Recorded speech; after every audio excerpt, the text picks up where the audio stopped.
episode of the podcast, we have Ian Hurley. Ian Hurley is the president of the Australian Deer Association for the Darling Downs chapter, but he's also a wizard with computers. And as such, for his day job, he's an IT consultant. Check out his YouTube channel. It's just Ian Hurley. You'll find him. He's the one with the fucking mad drone going fishing. Or look up the Australian Deer Association. If you're in the Darling Downs, that's who you'll be talking to. He's a good dude. This is the first time I've ever met him, and we just hit it off straight up. He's obviously passionate about hunting, and we had a great conversation. I am definitely going to be talking again real soon about joining the Australian Deer Association, and I hope you enjoy the podcast. My name's Ian Hurley. I am talking on this podcast on behalf of the Australian Deer Association. So I'm the current president for the Darling Downs branch up here in Toowoomba.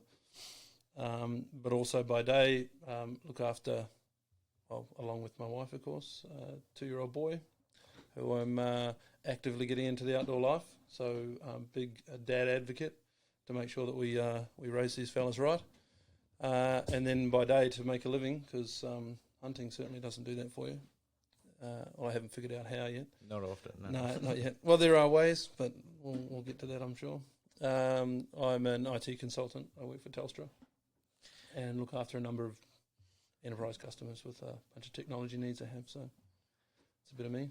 What's the sort of reaction you get when you tell people that you love hunting and you're an IT consultant? Yeah, it's an interesting one. I'm just completely open about it. You know, I wear gear that sort of portrays it subtly. I talk about eating game meats. You know, what have you done on your weekend? Well, you know, I've been bush, I've been here, I've been there. I do a lot of really cool adventure stuff that people are quite keen to hear about. You know, when we head out, it's often in helicopters or what have you. So people like hearing adventure stories, and my part of the world really is male dominant. Yeah. So yes, we have a lot of women in our workforce, but in the sales, whether it's right or wrong, it's just a fact. It's pretty male dominant. So you don't get as much kickback as a lot of people would, but I'm pretty open about it. If people, I mean, you go to a sales meeting in the morning and people say, "What's Hurley been up to?" It's what's he shot this weekend, or you know, how many freezers has he filled up for his buddies? You know, so I find it really easy to talk to people because it's not about blood and gore. There's a huge process to what we do. Heaps of people think it is. Oh, for sure. Yeah, I mean, they think you're a maniac that just wants to shoot things for fun. Yes. And it's far from that. Yeah, so it's weird. I was talking to my mum and told her that I was coming here to talk to you about it. And I'm starting to really get infatuated, obsessed with the hunting and the whole culture around it. Just seems fucking amazing. But anyways, I was talking to Mum about it, and she just thought it was fucking weird. And I was like, "You're a meat eater. Why do you think this is weird?" Yeah, and you can go further than that.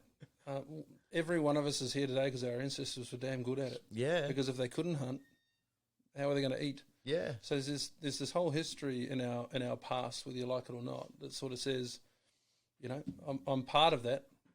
You know, today we've sort of left those skills behind a lot. And they're the sort of skills I want to keep up, and I want to teach people and help people along. But, you know, we've lost touch with where our food comes from. Yeah, for sure. And this puts you right back in touch real fast. Yeah, I bet. You know, about what you've got to do to get it. I found, I mean, COVID's been really interesting. We've had this influx of members over this period of time. Really? Even though they can't get out and do anything, or haven't been able to get out and do anything, because a lot of our activities have been postponed or cancelled for the year. Is that due to sizes? The zombies are coming, mate. And we've got to be able to feed ourselves and what have you. So people are into this whole sustainable living concept, and you know, it's a resource. It's out there. It should be treated that way, and people are sort of starting to think about it like that. Yeah, we're not as advanced as say New Zealand is. I mean, it's where I come from originally. It's a very open discussion in New Zealand, whereas in Australia, if you were to walk down to the main street with a camo jacket on, you'd be looked at as a dero. Yeah.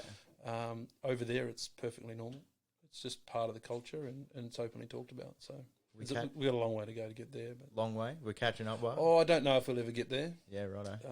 We have zero support really from a lot of our governments. So Queensland, they don't allow hunting of any sort on public land, right? Correct. Yep. What's the go there? Like, me as a can't say non-hunter, but I don't understand that.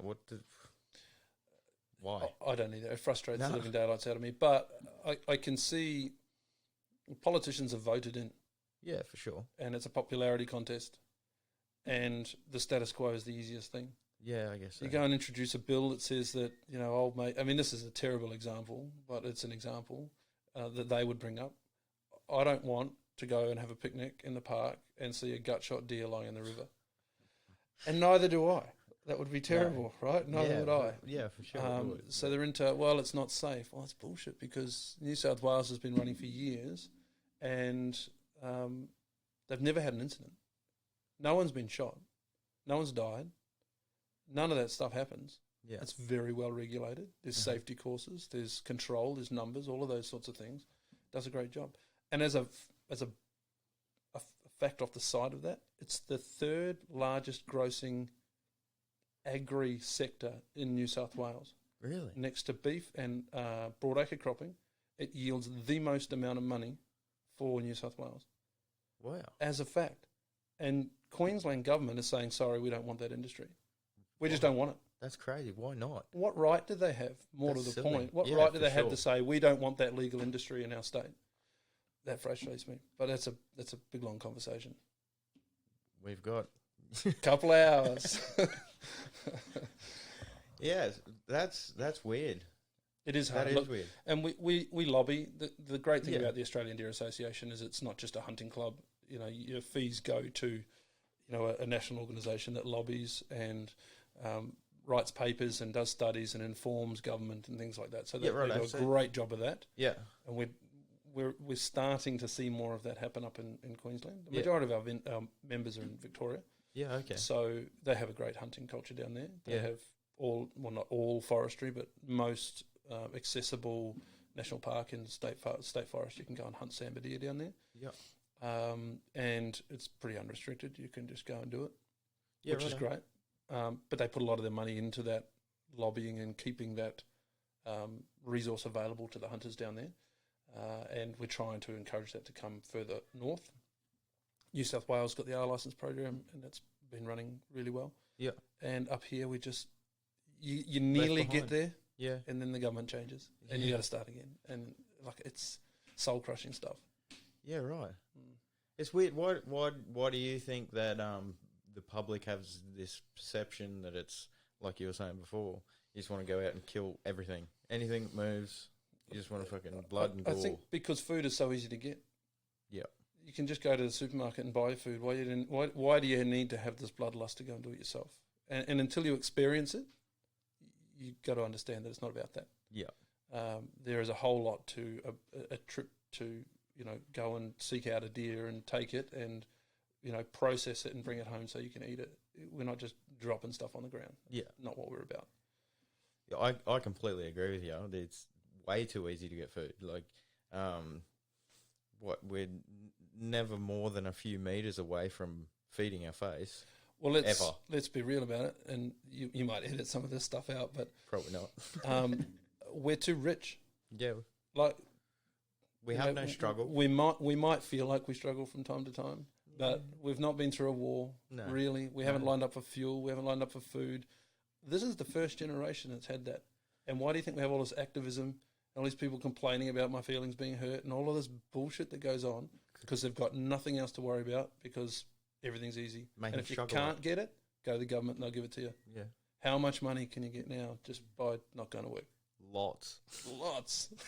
Yeah, So I completely agree with you. I was thinking about this yesterday. Actually, we are, especially, us. We are the first generation to go through that I can think of without a major war. Yeah, like a proper major war. We've had no recession, no major recession or depression. Major, where people were starving in the streets. No pandemics. I don't care about this last one. Well, it's happening. It's happening, and I think it's showing a few things up. I hear less noise about all of the little things, Yeah. than you probably did 6 or 8 months ago. Yeah. A lot of that sort of white noise has disappeared. You don't see as much of it on the news. I think it's becoming a bit more normal again, so who knows what will happen soon, but it's funny. Speaking about people complaining, though, when I first messaged you, I really made sure that you knew that I wasn't some crazy activist. I'm still not convinced. Yeah, okay. You got the editing tools, mate, so it'll be, hi, my name's Ian, and I'm a crazy nutbag. That's the podcast, right? If I knew how to do that, this would be heaps better. It'll be a lot more fun. Yeah. Yes, I'm not scared of having a conversation with people, especially people that, if you're completely vegan and that's your lifestyle choice, then I'm not going to try and convince you to stop. That's fine. But if you're, you wear leather, you eat meat, you do all of those sorts of things. How that gets to your table, you're a part of, whether you like it or not. Yeah, for sure. And I choose to do it naturally. Mm-hmm. And I don't think that that's bad for the animal, because if I was a deer, you know how they die normally? Yeah, well, yeah. No, normally. How do they normally die in this country? Oh, in this country. So I would imagine that If no one hunted some, them. it'd be something to do with infection, some sort of fucking infection, disease, broken bone of some description. Starvation. Yeah, something. Having their ass chewed out by a dingo because they're too weak to walk. Yeah, all the really shit ways to die. Yeah, that's right. Yeah, because there's no natural predators in Australia for deer, really, is there? No, not for an adult. No. I've seen wedge-tail eagles pick deer up and drop them on the ground from great heights to kill them. Really? But they're very young. Yeah. They'll be yearling deer. Yeah, yeah. Not long ago, we saw 2 of them tag teaming on an injured one. Yeah, okay. So the young ones will have that problem, and the odd wild dog and dingo. But really, if there's not an apex predator like a dog chasing the deer, they'll just keep increasing in volume. Yeah, well, I actually seen not too long ago a couple of deer just down near the quarry here. No, there's plenty. That's crazy. They're everywhere. Yeah, they are. They really are. It just sort of brought home the fact that they really are everywhere. Just cruising along, and I seen the eye shine from the headlights. I turned around, had the family in the car. Turned around, and I was like, "Have a look at this." High beams on, and there they are, scooting up the hill. Yeah. And there's quite a few different species around this area. Yep. So in Queensland, we've got red deer. Mm-hmm. So this is the heart of red deer country. Yeah, Toowoomba, okay. For Queensland. So, I say Toowoomba. Darling Downs has a big herd that sort of is in and around the dams. I used to do some work with the surveyors. The university did a study. UQ did a study, and they were trying to tranquilise them, tag them, and track them just to see where they roamed. And we would go down there in the daytime and at night time, and we'd do hind calf count ratios, which is female to baby ratio. Mm-hmm. How many females, how many yearlings, how many young ones have been born. And we'd try and count those just for statistical reasons. We were sitting up above a creek, and we saw more than 300 in one mob just bathing in a creek. Wow. Yeah. And they would shoot them and put them into a hole, and no one would know anything about it. And all of that meat would go away. There was a scenario where they were providing that meat to one of the parks down on the Goldie. Yeah. For the lions. It just got too hard. Got too hard. Got too hard to give the meat away because it needed to come in a processed way, untagged, and no one would see that people, the theme park was buying meat from deer that was shot because it was probably seen as mean. That public perception, that's fucking crazy. It's everywhere. Yeah. It's everywhere. Yeah. But it just takes a little bit of education with somebody. But one-on-one, you can't do this in a big group because not really. People get their egos up. Yeah. And I found that the easiest way to do it is to take them shooting. Yeah, it would be. They go, wow, okay, you've just spent days in preparation. Yeah. Driving for hours, paying a lot of money. Like, let's be real, it's the most expensive meat on the market. because it costs you a shitload of money to buy all your gear and get there and do it. So you don't ever tell your wife that you're doing it for free meat, because it disappears, that reason, pretty fast.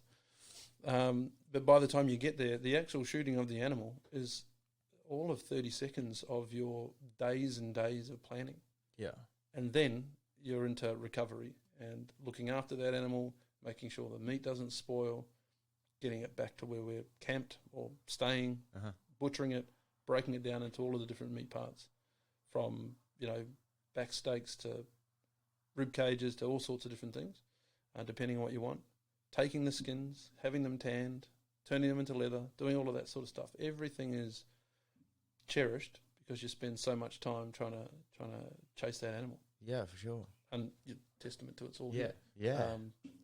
I have all sorts of different things that I use to make, with the leather, and nothing gets wasted.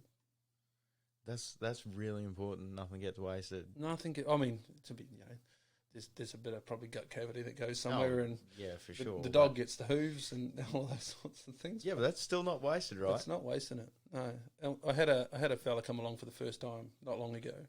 So, can you pause for a sec? Yeah, for sure. My dog's just taken off. That's it. Where was I up to? I had a mate come along. Yeah, so a guy came along recently, and his statement at the end was that he had absolutely no idea how much effort was put into caring for that dead thing. You're climbing mountains and it's gone real quick. Yeah, it's gone. Yeah, real fast, especially in this country. In other countries, you can hang them into trees for overnight. Yeah, you see that on shows like Meat Eater and stuff. They hang them in trees, and I wouldn't imagine that'd be a possibility here or an option here. Really, you can do okay. Yeah, a lot of the hunting we do is in winter, so it gets cold up here in winter. Yeah, so that's okay. You can put them in trees overnight. We do a lot of hunting around Tamworth, and you can put a deer in a tree there for 3 or 4 days. And it's okay. As long as it doesn't get attacked by flies, it's fine. That'd be a big issue too. Yeah, there's ways of sorting that out. But yeah, it is incredible how much effort people go to. Yeah. So yeah, for sure. So when did you start? When did you first go out? So I was just a young fella in New Zealand. It's culture there. Yeah. Duck shooting season comes along, you're duck shooting. There's bunnies, on your property. You're sort of nailing them to keep them off your crops.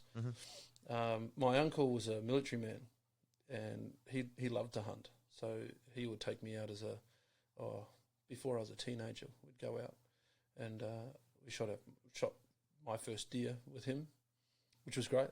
But it was just normal. I lived in a little place that was 10-kilometre strip of land between the ocean and the mountainside. God, nice. So we had the Kaimai Ranges above us, which was just an enormous, like the Great Dividing Range, kilometres and kilometres long and wide, and the ocean on the other side. So we were either fishing or hunting or, something. It was just normal. Yeah. So it wasn't really when I started. I was just born. Yeah. And it happened. Already there. Just like, when did you learn to drive a car? Well, probably learned to drive a tractor first and those sorts of things, but it's just always been part of life. But I lost it when I first moved here. I moved to Sydney, which is a bit harder to chase deer in Sydney. I'd imagine it would be. Yeah. And, you're doing different things. You're chasing skirts when you first move over here. That's half the reason you show up to Australia. And I picked it back up when I moved to Queensland some 25 or so years ago. Yeah, right. Joined the ADA, and my current set of buddies that I hang out with quite frequently, they're all from ADA.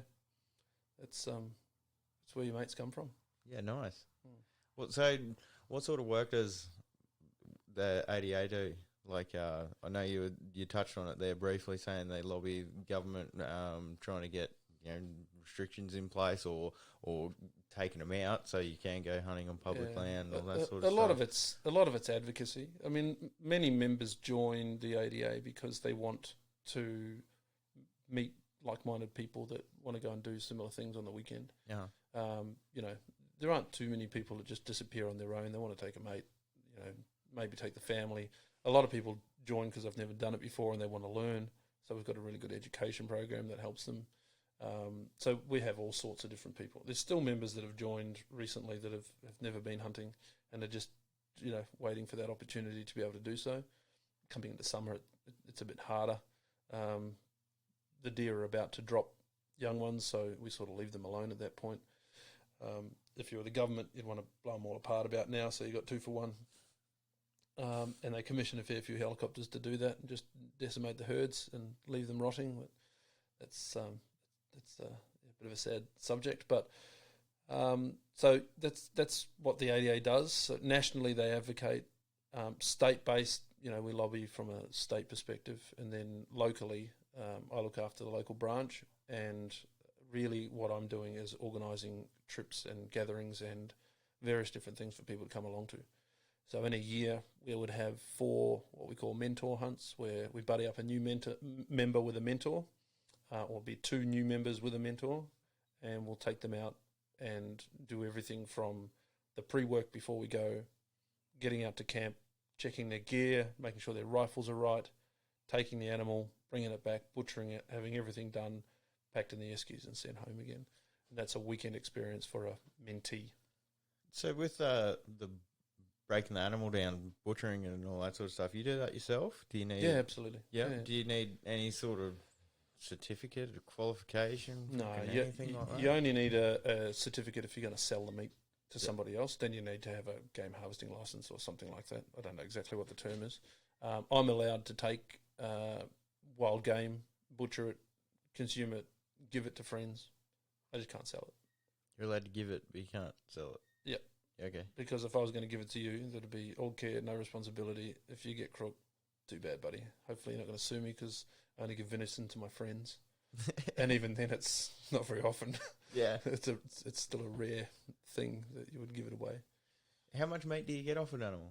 Like average-ish? We carved a few up here the other day. The carcass weight, which is skin on but gutted, anywhere between 18 and 32 kilos. Yeah, nice. That's bone in still. Yeah. So you're probably picking up, 10, 15 kilos of meat, plus a whole lot of mince for your dogs. A whole lot of mince. It's great food. Like, if you want healthy, the best quality healthy meat you can possibly get, it's venison. Yeah, I was just about to ask, can you explain what venison is?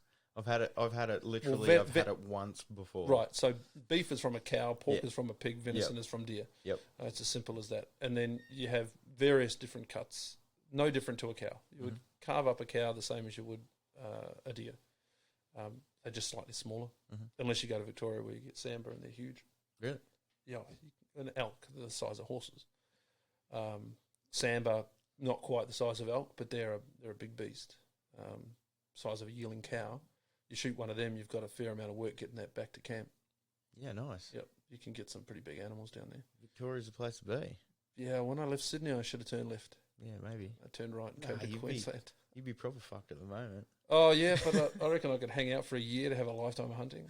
Well, and yeah. trout fishing, it seems the holy grail, but I suppose as long as you weren't in Melbourne, you'd be pretty right. it's not hard to get there. No. You jump on a plane. Yeah. And, as I was saying, we do the mentor hunts. We do 4 of those. We've got a number of mentors in the group, so we can take 6 or 8 new members out each trip. Yeah. 99.99% chance you're going to take an animal.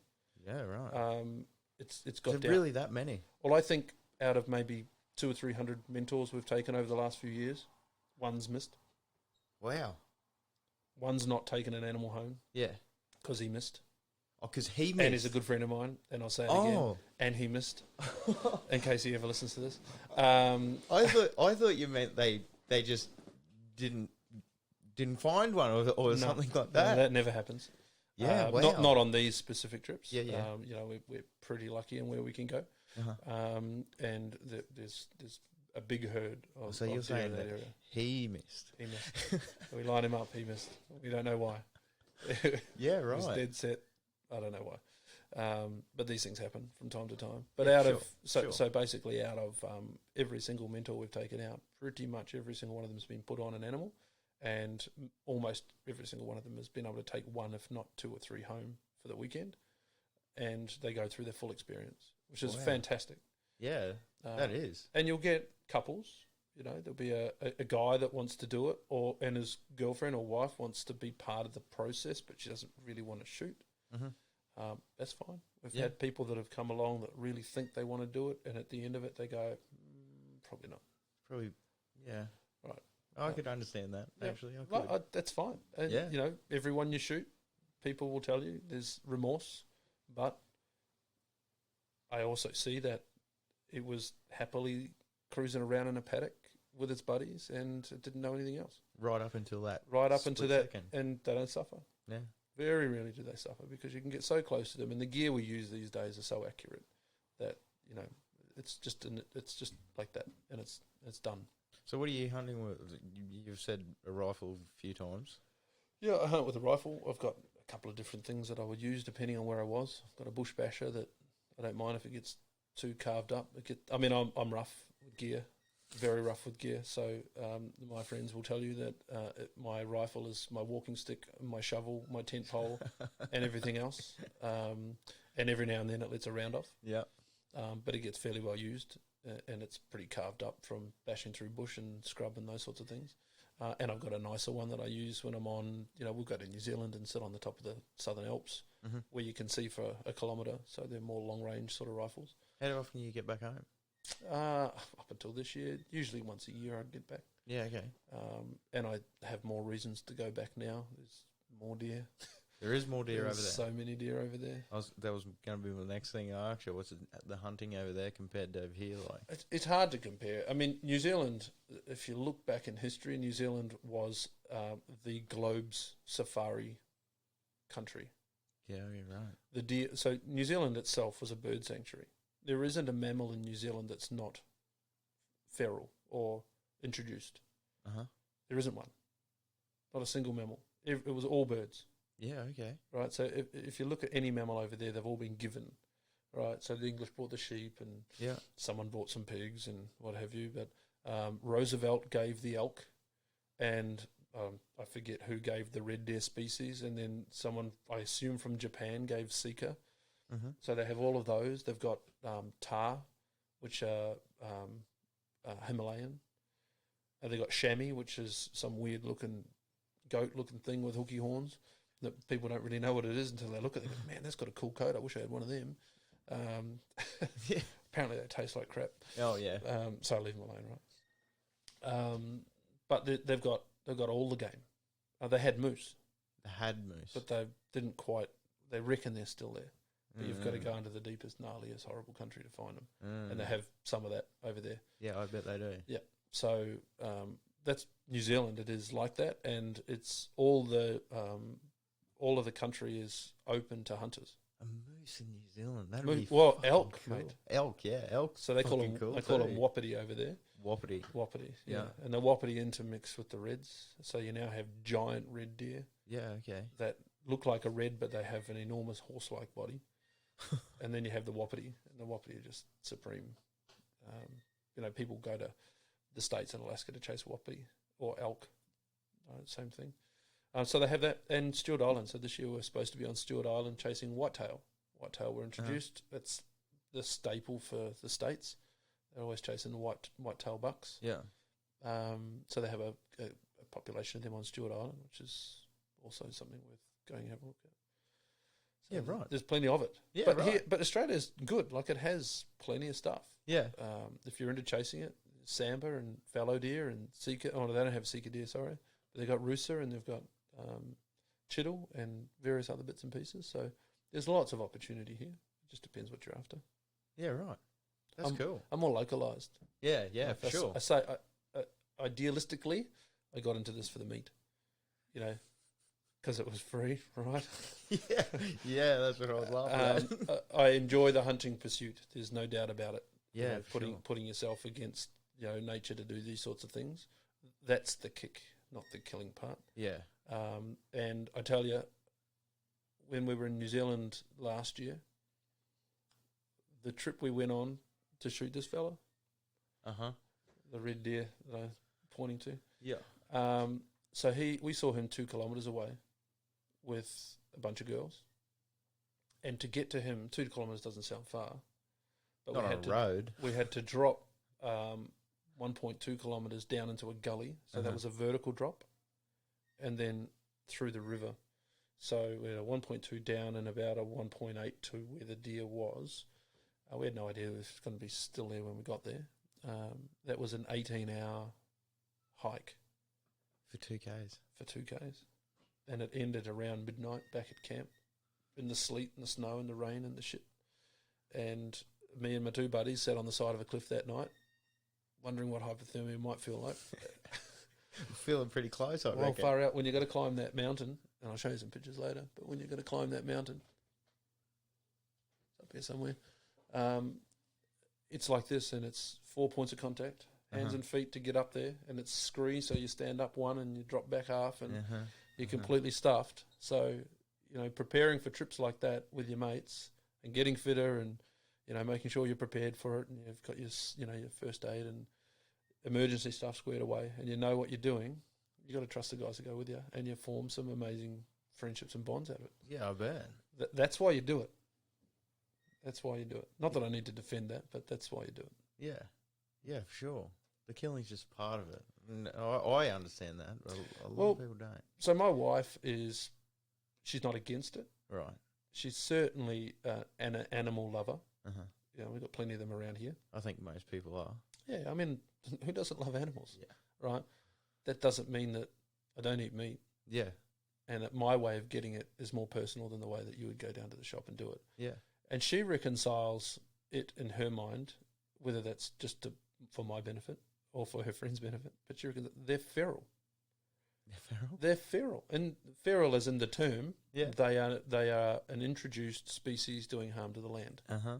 So, if I'm out shooting, as long as I'm not blowing away native animals, I'm doing good for the Australian country by removing deer from the landscape. That's how some people rationalise it. Whatever it takes. If that's what Whatever it takes. doesn't matter. So how much damage do they do? I know they are feral. I know they're a if you go pest down- and all the rest of it. You go down. Well, I don't really know. You don't really know? I'm not in it to save the environment, No. so I don't research Yeah, okay. how well I'm doing. Yeah, okay. But I tell you, when you go down to Victoria and you cruise off the main road and you go down a little side track to a creek, you park your car up, lock it, grab your rifle, put it over your shoulder and walk up into the bush, because that's what you can do, just like that. It's highways and highways of bashed down bush growth because of those deer. Mm-hmm. They Because do a Australia- lot of damage. Because Australia doesn't have hooved animals natively. I haven't thought about that, but I believe you. Yeah, they actually don't. So, like, cattle, horses, all those sorts of things. Same sort of thing as New Yeah. Zealand, right? The whole mammal thing. Yeah, everything with a soft foot. It could have come from Australia if it's got a hoof. It's incredible how much trample there is from Yeah. the animals over there. Yeah. And no different in New Zealand when we were wandering down in the bottom of the gullies. There was highways of game trails along the rivers where they're wandering along. But at what point in time do they become part of your ecosystem? Yeah, well, I don't know. Like we discussed right at the start, there's no natural predators here, so It's a stake in the ground. When did it become Australia? Who Mm. was here first? All of that sort of stuff. At some point in time, this is what Australia is. I mean, the deer are on the Queensland coat of arms. yeah. Ferals. Yeah. Well, we do have a reputation in Queensland, right? But that's, I don't really know. But a lot of people reconcile it in a different way, Yeah. right? And for me, if I was going to go and buy meat from the supermarket, the life of that animal is in nowhere near as good as the life of the deer that I just shot. Probably not. There's Raised big the way that they chances, are, cattle trucked everywhere, Mm. those sorts of things. Now I'm not an activist against this stuff, but I don't particularly like the way the animals are dealt with. No, factory farming. I'm glad that particular thing doesn't happen often in Australia, and we are, as a nation, I believe that most people are very much against factory farming. But Mm. you're right, there is a lot of, you only have to follow the life of a cow, getting trucked around places and all the rest of it, and then, they know it's coming when they're at the abattoir. They know it's coming. My friend will tell you a story about sheep. They said the sheep got so smart, whenever the farmer went out with his rifle to take one out, to put in the freezer, they'd all stand in a circle with their heads facing in, with their heads down. And the first one to put its head up would get shot. And those sheep would never put their heads up. Anytime farmer came in the paddock, they'd all go into a circle and put their heads down. They know what's coming. You're right. Yeah. They know what's coming. These ones, they don't know what's coming. No, they don't even know you're there. Usually not. You know, these If things, you're doing your job right. these things don't get shot on the fly. No. They're, you see them from distance. You sneak up, you do it properly, and How close? look, some of us bow hunt, right? Yeah. So that's within 15 to 20 metres Mm. of a wild animal with all of those instincts. That's not bad going. Takes a lot of talent. Takes a lot of time and patience, and you can. I'm not going to say correct the advantage, because they have an enormous advantage. Even though people say, "Well, you've got a rifle." They're wild. Man, they can. You just have the wind do this. Mm. Your day's done. It's finished. The whole valley knows you're there, Mm. and you may as well just pack up and go home. So you got to get all of that stuff right. But that's part of the challenge. That's why I have this one. The dog on the floor. She's a trained deer center. Really? That's what she does. I got her for that. I got her primarily because I'm terribly colourblind, and I can't see blood on green.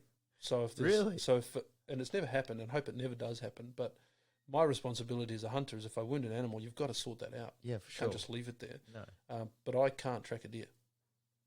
because you can't see I it. can't see blood on green. Wow. I can't see it on the ground. I can't see it on brown, on dirt, on anything. The only time that I would see a blood droplet on something was if it shimmered in the light because it was wet. Yeah. Okay. So it would have that shimmer to it. Yeah. Right. So I took it upon myself to get the dog, and she can track, but she can also show me where they are, Yeah. which is a really good, helpful thing. So Man's best friend. Eh? she's a bit of a weapon, and they keep you warm Yeah. because you're usually out there in shitty cold days, Cuddle up. snowy mountains. Yeah, Yeah. that's right. Man's best friend. Yeah, for sure. They're good. But, The first time I ever seen a deer, couldn't tell you what it was. It was 6 years ago. I was up at Moranbah, where's Moranbah? North Queensland. Yep, the big, tall, pointy ones. Pointy. Yes. Yeah, so it would have been a chittle. And there were hundreds of Yep. them. Yep. And they were just like in the paddock, just there. Well, they're here. They're in and around the suburbs of Brisbane. They're around Toowoomba. They're all the way up into the Mary Valley around Kilcoy.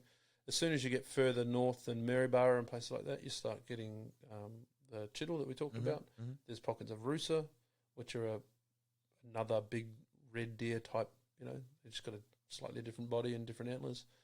And they're present all the way up through to the Northern Territory. You go south of here, Southern Downs is full of fallow deer, which is like the one up the top there with the big palm antlers. Yeah.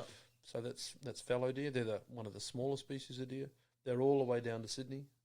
Around Sydney's red deer. You carry on down and you bump into Samba. So pretty much the whole dividing range, north to south.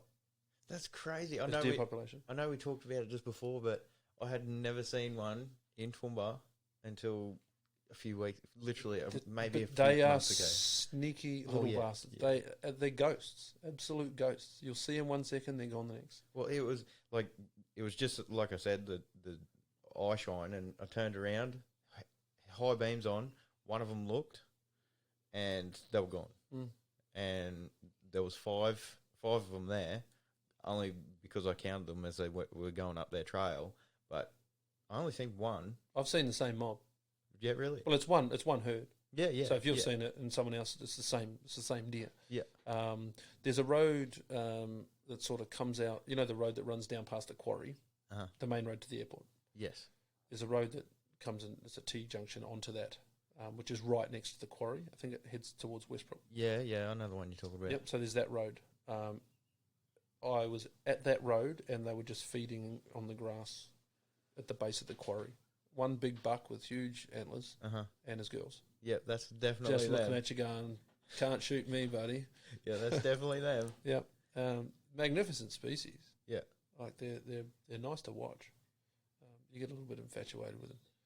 Is like seeing them like that, is that a reflection on how many there are? Numbers increasing, they getting tamer, so to speak? No, I don't think they're getting tamer, but the way the herds tend to operate is they they form a group, Uh-huh. and then they breed. So you're nearly doubling the herd every year, right? Wow. Let's say it's 2/3 of the herd every year, because Yeah. some of them are going to die for various different reasons. Yeah. But you're going to double that herd, depending on. But I mean, deer will go barren. The females will go barren if it's a bad year. They're not getting enough water and food and things like that, so they won't be able to breed. Yeah. And they come back into the cycle again next time. But you get a fair increase in numbers each year, and then the males will come up and they'll either challenge or they'll get pushed out. And when they get pushed out, they'll often take one or two with them. Yeah, okay. Right, so then the herd expands and another herd, expands, right? and Yeah. then culling happens and drought happens, and it does this. But it's absolutely growing. If you think about the 3 pairs of red deer that were introduced to the Brisbane Mary Valley, and now we have thousands. 3 pairs? 3 pairs, yeah, it was a gift. That was all. There was 6 deer. Pretty sure it was 3 pairs. It was a very small amount of deer. Wow. Yeah, and they know how to survive these things. Yeah. Yeah. And it should be a bloody industry. It should be. So Absolutely should be. I know people that have a game harvesting business, Mm-hmm. and they were very successful at harvesting wild game and supplying the really top grade restaurants down the coast. Right. And then the government decided they wanted to cull the deer, so they sent helicopters in and just blew them away, like in their thousands, Yep. in our shires where we live. Really? Well, sorry, the deer weren't there, but Yeah. I'm talking about it in the Darling Downs Yeah. area. This is what happened, and send those businesses broke because they want to spend money on helicopters and shoot the deer so that they don't increase in volume. Now that could be a free activity by trained. Yeah. The word qualified is a bit hard to use, but trained and certified. Definitely, if they go through some a There- group or a, Yeah, there's more than just the Australian Deer Association. We Yeah. specialise in deer. That's what we chase. Yeah. Other organisations are wider in what they chase. SSAA and people like that, like they have a farmer assist program to go and help a farmer eradicate things. We're not into that. Yeah, but they're still providing training. That's you right. know, firearms training, how to hunt, ethical hunting, all that sort of stuff. Yeah. Yeah, correct. Yeah. You've got to pass proficiency courses. Yeah. Have the right equipment, do the right things, be a reasonable person that gets recommended into it before you can. So everything is in place. It's just the government saying no.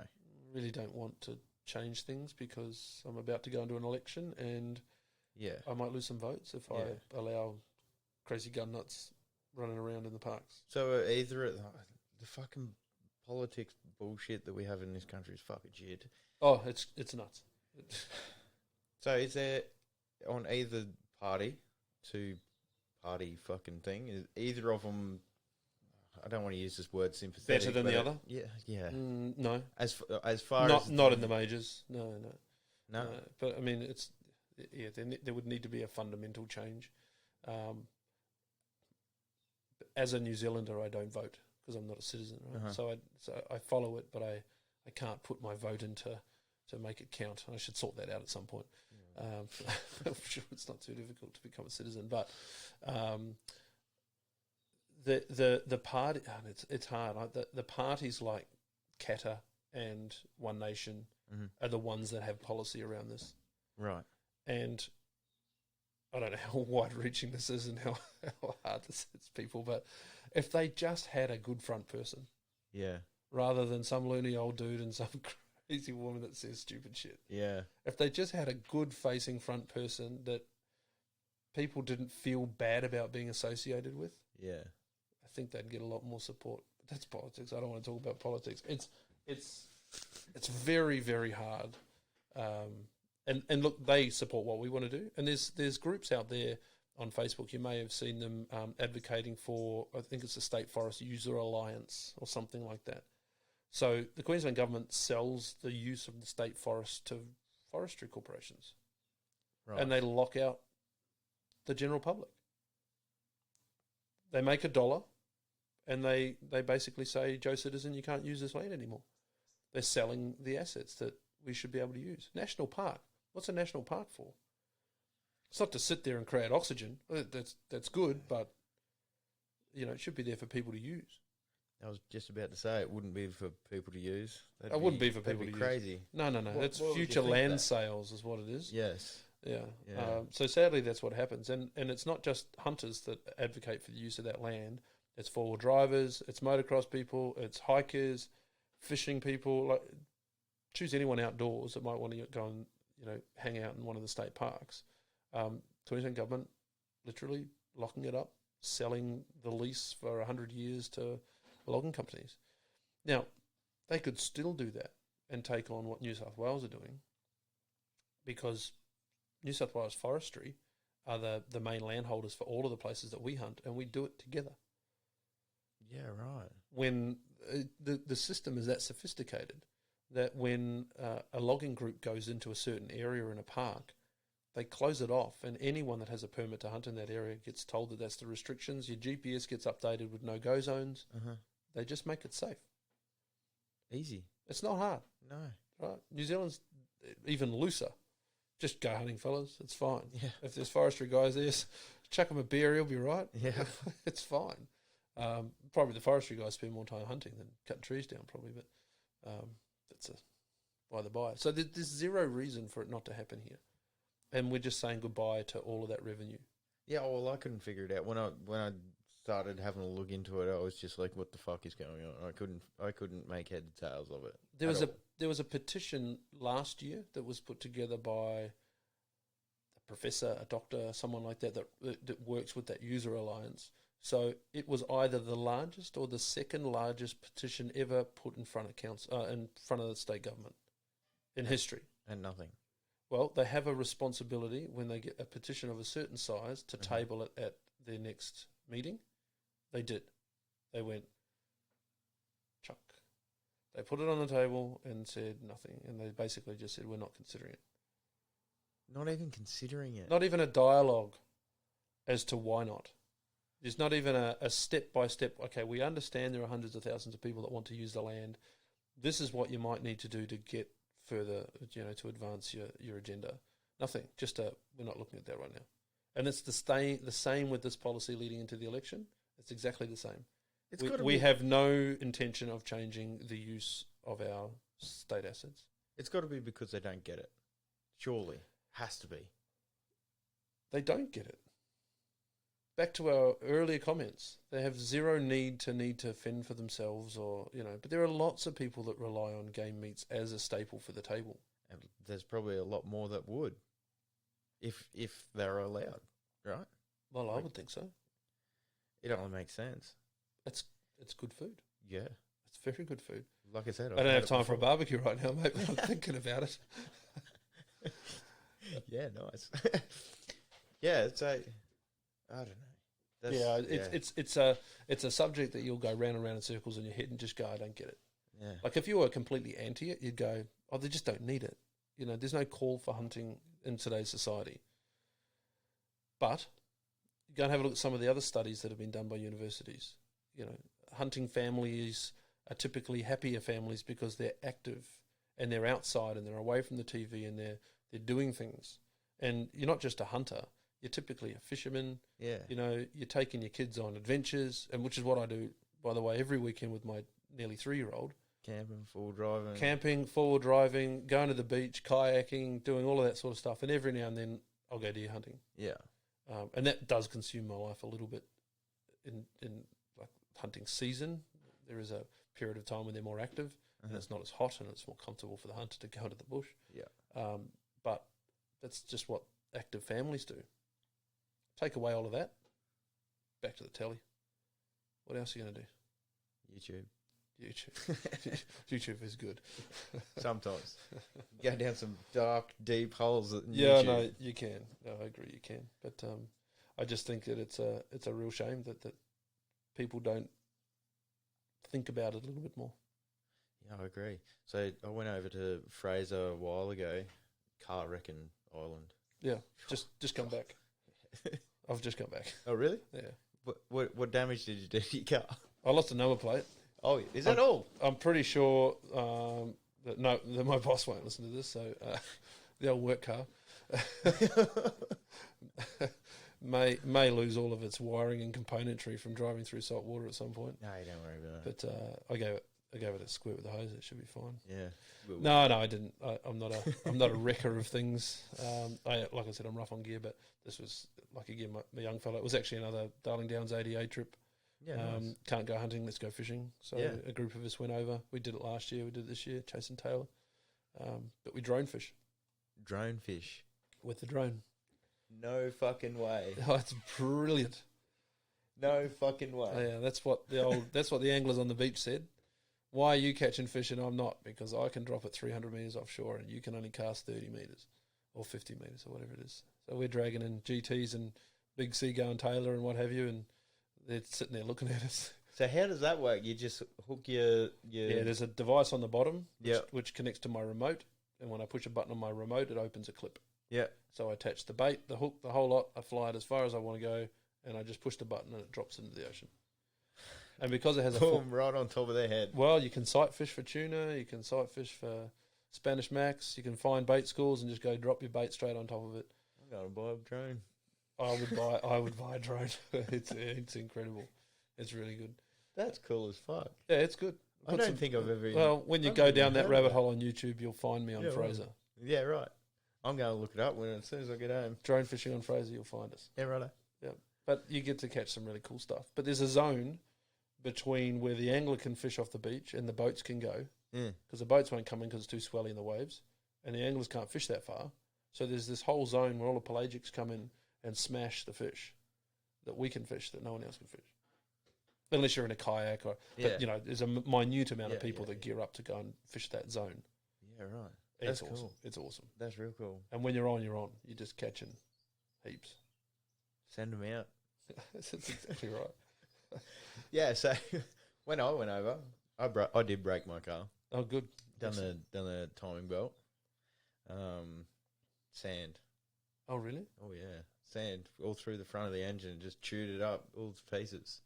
It was crazy. We got the car off the island. So What did you do on the island? Like, did you go mad forward driving? No, It was just the normal driving? It was just normal driving. Yeah, so went through. It was up near the shipwreck. Yeah. Dropped down through the creek. Is it Eli Creek? Yeah, went through a little bit of water there, up sand on the other side, cruising along, and yeah, just fucking lots and lots of sand. Got it into the belt? into the belt, But where not it into goes. the engine itself? No, not into the I was engine. going, how the hell did it get in there? Yeah, no. So yeah, we turned around and made for the fucking the ferry, made it back to Rainbow Beach. Turned the car off and didn't turn back on. And the mechanic there showed me the belt and took photos of when he was pulling it apart, and there was a lot of sand in there. Yeah, right. Yeah, Oh, well, it does wreck cars. it does. Yeah, and it wrecks awnings. Yeah, Like the side awning on mine got wrecked the first time, so I put a new awning on for this time. It got wrecked the first time I put it up. So I sent for parts, and it hasn't been wrecked again. But I towed the camper trailer up there, and we just camp on the main beach in one of the zones, and I put an electric fence around the camp so the dingoes don't come in for the 2-year-old, and we just love it. yeah, It's great. yeah. One of my mates goes up there quite often, and I'd say he does something to his car every single time. Nav life. You can cut a bit sick over there though. Oh yeah, You don't need to wreck your stuff. No, But definitely not. you can get a bit silly. Yes, The way it goes. it's very easy to. But it's part of the life. It's just we do this, we lift our cars and we make them more capable to take us further, to be able to hunt more things, be it fish or deer or something else. It's just what we do. Yeah, fun. Yeah, cheap meat. Get away from the TV. Yeah, that's right. You got to get out. You can't not do it. No, I agree. I agree. Yeah, I can't. Probably the only other thing that I would suggest that is really good about this way of life or organisation or group of people is the blokes advocacy stuff. You're usually in a group of guys, and that's not to say that we exclude women, but we go, it's a dad and kids weekend at fishing. Usually mums are happy to have the break. It's not an exclusive thing. We do have our wives come along from time to time. For some reason, they decide they want to come this time and don't come again. It's just the way it is. But it's a really good. It's amazing what happens when you get a group of guys, and you think about the group of guys that are core to our group, and you might think, oh yeah, what sort of yobbos are in a hunting group? It's optometrists, it's doctors, it's psychologists. You know, I'm in the IT industry. We've got truckies, we've got mechanics, all sorts of people. You meet all these different people from all different walks of life that become a core group of friends that you can sort of lean on for all different sorts of things. It's great to have all of these people for independent advice around different things. But you put them in a circle and you have a campfire and you bring out the whiskey, and what do you know? People start to talk about their stuff. Yep. And you soon realise that most people have got the same problems that you've got, and you can sort of air a lot of this sort of stuff with your mates. So I think I've certainly found that the hunting group or the outdoor enthusiast type group is also excellent therapy. Just to dump everything else and go and take your mind off it and chew the fat with the blokes, because we don't do that very well. We don't do it very well. No. Blokes don't talk. At all. My problems, not going to talk about my problems. It just doesn't really happen. But it sort of brings... I mean, I'll take people on a trip that I don't even know, and this might sound really bad, but they'll open up straight away and want to talk to you. And I guess if you're not someone that wants to be talked at like that, then that's the bad thing, right? Yeah. Someone's airing their shit on you straight away. Yeah. But there's something about the primal thing of hunting that people are sort of laid a bit bare, I guess, and they can talk about stuff. So we see it as a really good way, especially when you're going on a big trip, or you're getting into, like when we're going on a big trip, you know, Tabletop Mountain here, right? Mm-hmm. People might do it once or twice in their lifetime. It's not a massive event. It's a challenge for a lot of people. Yeah. Right? But, yeah, some people, some people not. But, you know, we'd hop up and down that 3 or 4 times a week because it's the steepest thing that you can find around Toowoomba. Yeah. Yeah. We'd be up and down that 3 or 4 times a week leading up to a big trip overseas, because it's the best training that you can probably get. And you get a lot of people coming along that may not be coming on the trip but just want a bit of fitness, and they want to go out with a bunch of blokes, and it's good for your health. So that whole lifestyle, it's interesting how it all comes together. Where's the downside? Oh, Where's the well, I don't know. The fucking government, that's the downside. The government sucks, yeah. And look, if you... No, that's really important. It really stuff. is. Yeah, absolutely. How do I deal with this going on in my life, with my family, with my wife, with these sorts of things? It's good, honest people that you can talk to. You probably have 4 or 5 guys there saying, well, I dealt with that 6 months ago, Pretty 3 much. years ago, whatever. Yep. Or it's just a listening post. Yeah. Yep. Sometimes that's all anyone needs. I reckon. Yeah. I reckon. So that's a good upside. And I reckon there's a lot more in that area that we can do using hunting or fishing or mountain biking or just physical activity to improve men's health. Yeah, well, mental health in general is greatly improved by physical activity. Yeah. It's actually prescribed by doctors. It took a long time, but it's prescribed by doctors now. That was the stat that I was sort of half telling you about earlier. That was hunters or outdoor people are generally happier people because they can... I believe it. I absolutely believe it. Just more active. Yeah. So that's a good thing. But yeah, I think there's an avenue to improve that.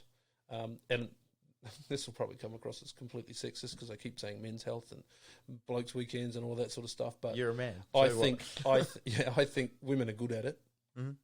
and men aren't. And there should be focus on men at some point for this sort of stuff. So, yeah, that's something you might see in the future. Yeah, that'd be really good. One of the things that we find in talking to one of the members who's a psychologist, psychiatric, something. Anyway, talks to people on a couch. Yep. Not that guy. Talk therapist, that's him. He will tell you that going on a major trip like we do, will bring out this thing in you that you just can't explain.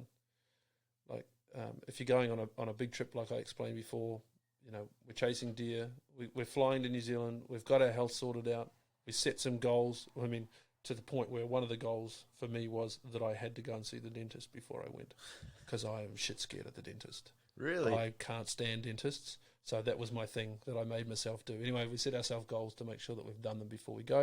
You do not want problems on the mountain. No.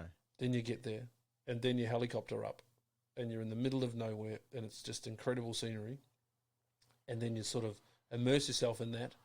You find your target, which is actually why you're there. And a lot of people will say that the climax of the trip was shooting that animal. But it's so far from the truth. The climax of that trip was surviving.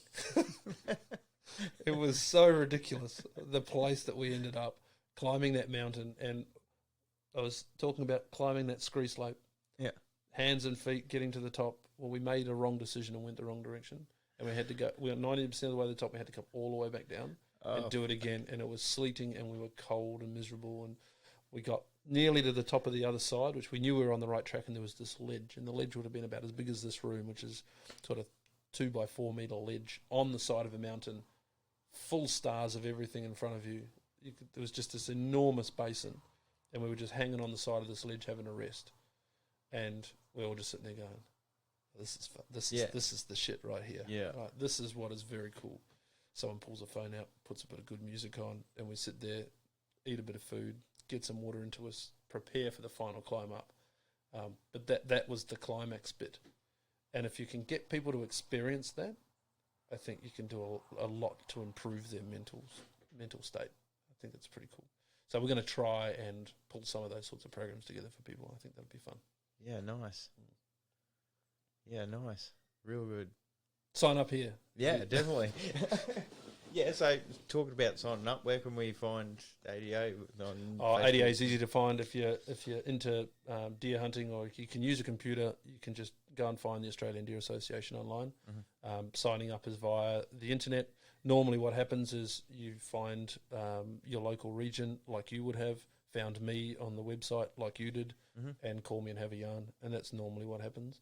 People will sort of talk to me for an hour about what their objectives are, what they'll get out of it. A lot of people call because they want access to land. Oh, yeah. I will not give you access to land. No, it doesn't work like that. No, it doesn't work like that. But we do organise hunts where you can pay money and come with us onto property. Yeah. But you won't get free run access to land. But we'll talk to them about what their goals are. If that's their primary objective, you're probably not going to join the club. Yeah. If you want to learn how to hunt, meet good people, go on epic trips somewhere around the world or around the country, that's us. That's what we do. Yeah, well, you'll be definitely hearing from me. I can tell you that. Come along. You'll enjoy it. You never know what you're going to say around a campfire with a whiskey. All right, well, I do have to go, though. You're right, mate. It's all good. Oh. So there it is. I hope you've learnt something. I did. I'm definitely going to be joining up. Don't forget to go to the Facebook page, Chinwag Junkie. Go to the Facebook page, Chinwag Junkie. Instagram, Chinwag Junkie. Send us a message if you want to. Subscribe to the YouTube channel that's now up and live. Took me a bit, but I got there. Thanks, everyone. Keep it real.